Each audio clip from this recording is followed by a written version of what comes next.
नाशिक तालुक्यातील दरी येथील मळे परिसरात 2 बिबट्यांचा वावर असल्याची माहिती समोर आली आहे। 2 दिवसांपूर्वी पहाटे ग्रामपंचायत सदस्य भारत देवराम पिंगळे यांच्या घराजवळ बिबट्याने पाळीव मांजरावर अचानक हल्ला करून गंभीर जखमी केलं। संपूर्ण घटना घरासमोरील सीसीटीव्ही कॅमेऱ्यात कैद झाली। या घटनेमुळे दरी येथील मळे भागातील शेतकऱ्यांमध्ये घबराटीचं वातावरण पसरलंय।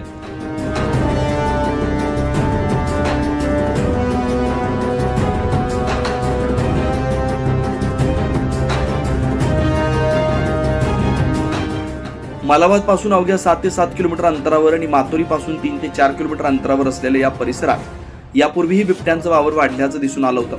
शहरातील वावर कमी झाल्यानंतर आता ग्रामीण भागाकडे बिबट्यांचं कल वाढत असल्याचं चित्र आहे। घटनेची माहिती वन विभागाला देण्यात आली असून तात्काळ उपाययोजना करून बिबट्यांचा बंदोबस्त करावा अशी मागणी ग्रामस्थांनी केली आहे। शेतकऱ्यावर हल्ला होण्याची शक्यता नाकारता येत नसल्यानं प्रशासनानं तत्परता दाखवून दरी परिसरातील नागरिकांना बिबट्याच्या भीतीतून मुक्त करावं अशी जोरदार मागणी करण्यात येते।